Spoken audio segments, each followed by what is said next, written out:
Ku huri tātou i nāianei ki te tohu ngā mahi Pāpaho, nā wai atu hoki te pūtea, tautoko nā te māngai pāho. No ngā tau o te 18 i timata a ngai Māori ki te whakaputa nūpepa.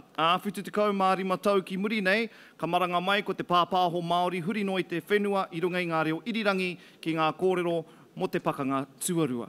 I enei rā, ko te Pāpaho Māori kuia a runga mo te mahi whakarauora Reo Māori, ka mutu hei tautoko i te mahi whakarauora ko te whakatairanga a tā a ipurangi anō hoki. Anei a Paraone Gloin no te puari o te māngai pāho, hei tāpai tēnei tohu, e whai ake nei ko ngā kai whiringa whaiti. Te whare wānanga o Aotearoa, Mahuru Māori. I tīmata a Mahuru Māori i te tau 2014, i runga i te hia o Paraone Gloin kia mōhio tiai, ka pau katoa rā nei te marama o Mahuru Iaia, te whakawhiti kōrero i te reo Māori, aha kua te horopaki, aha kua kihea. Ka aro nui a Mahuru Māori ki te hunga matatau ki te reo, engari ka kia no hoki te hunga iti nei te reo, ki te whakanui atu i a rātau kupu hei kōrero.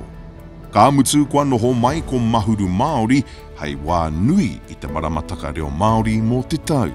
A kua whāmano e whiturau e toru te kaumārua ngā tāngata kua rehi tātu. E rua te kaumārima ōrau te piki ngāke i era o te tau kahipa nei. Living by the Stars, Matariki. He hōtaka a Ipurangi, a he hōtaka reo Māori, a Living by the Stars, Matariki, i whakaputaina e Punarau Media i tēnei tau. Ka kapi katoa te hōtaka nei ngā kōrero mō te takenga mai o Matariki ki tā te Māori titiro, ta e rawa mai ki te pānga o Matariki kia tātou te tangata i te ao huri nei.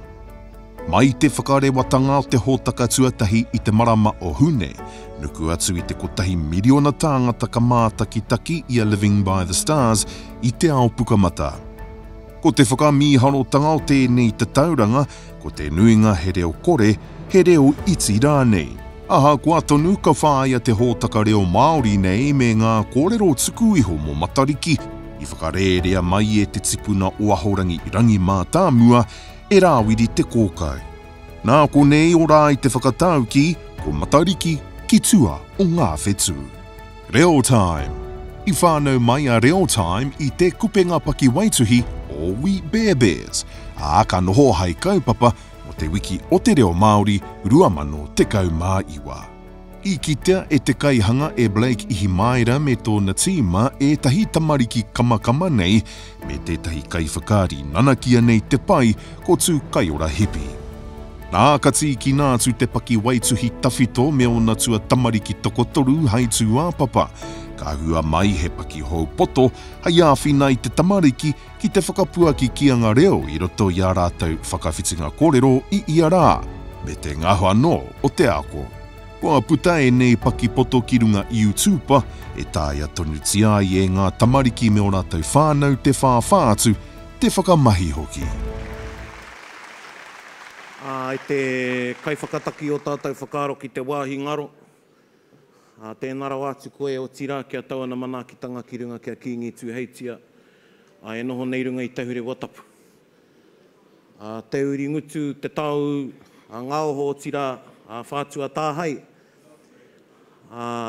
Mai rāno ngā tuitui ngā i wainganui a tātou, i te wai a Paora tūhaere, koe a rā tērā i tautoko i a kingi pōtatai. Nō reira, koe tēnei ko tō koutou matamata huanga e mihi nei kia koutou tēnā koutou. O tira, he uaua, kia kore tātou e mihi ki te hunga kua ngaro, engari me pēnei ke te whakaaro, pēnei anō i ngā tēpū, e mahu e nei etahi nā tūru, e pērā anō. Rātau e kanohi ngaro nei, i a tātou te tirohanga kanohi, nō reira waiho tērā whakaaro ki te tā, anei tātou ngā kanohi ora o rātau mā kia ora ui tātou. E mihi anau ki nā kia koutou katoa, ko whakawhiwhia ki o koutou tohu. O tira, koutou tātou i whakaingoatia. Tātou ngā kai whāngai i te mauri o te reo. Me whērā te whakaaro, e ora mai ai te reo me whāngai i te mauri. He nui nā ahuatanga e whāngai hi ai taua mauri rā. Ana, ko ki te rā tātou i etahi o ngā huarahi, e whāngai hi ana te Māori o tō tātou reo. Nō reira, te taura whiri, tātou e pupuru ana i taua Māori rā, tātou ko te mātāwai, te māngai pāho, a waiake. Ko tātou katoa e whāngai ana i te Māori o tō tātou reo. Nō reira, ka mihi rā. O tira i tēnei pō, e whakamānawatia ana, te whāngaihia o te Māori, o tira e whakamānawatia ana te takoha. A tēnā ki te reo.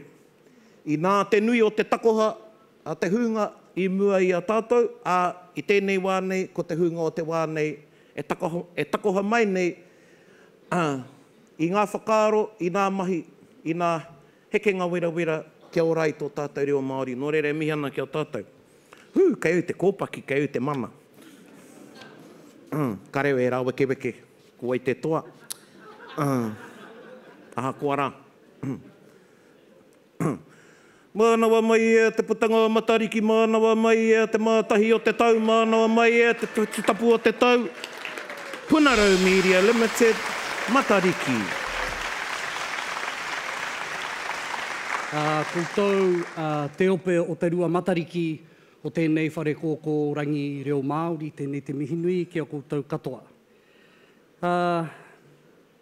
Kai te hoa mauro o Paraone, kai te mihi ki a koe me tā tātou kaupapa mahuru Reo Māori, te kaupapa aki nei a tātou ki te kōrero Māori, i a mahuru, nō reira e reire tonu nei te mihi ki a koe hoa o tira ki a koutou real time, ka nui te mihi ki a koutou.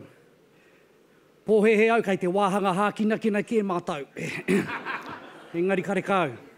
Hoi anō, he honore nui tēnei.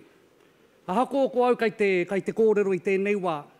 Ko nā tino whetū o tēnei kaupapa, ko te tokorua kai muri i au. Ko taku uri, a hōhepa me tana wahine a Kristen. Nā rāua tēnei kaupapa. Ko whakāhunuku, ko whakāhurangi, ko pipimā me pipimangu. Mau e whiriwhiri ko tēhea. Ko te tino kaupapa o tēnei mea, tēnei hōtaka, atu i te reo Māori. Ko te hahutanga mai o tētahi tikanga kua roa e ngaro nei a tātou te iwi Māori. Engari i ngā tautata mai kua hoki mai tēnei kaupapa. Me pēnei pēa taku kōrero, tērā tētahi whakatauke ki ana, tērā te tokorua ko te rā me te marama. Ka hāngai tēnei kōrero ki te reo me te tikanga. Ka haere ngātahi e nei mea e rua. Nō reira, ia tātou e whakaora ana, he whakahaumanu ana i tō tātou nei reo. Kei wareware tātou, he mea nui te tikanga. He mea nui te tikanga me te whakaaro, he nui ngā hua kai roto i ngā mahi ao tātou mātua tīpuna. Nō reira, tēnei te mihi nui, kia koutou katoa, ki te hau kāinga, tēnei te mihi nui ki ngā whetū heri kai mai, te hunga whakarite i tēnei pō, te māngai pāho tēnā koutou, te taurewhiri te reo tēnā koutou, tainoa kia kōrua nā pīka o te pō, te mātai o te reo Māori, tainoa kia koe tuahine, te whetū tua ngahuru, o te kāhui Matariki i tēnei pō, tūrau Matariki. Kia ora.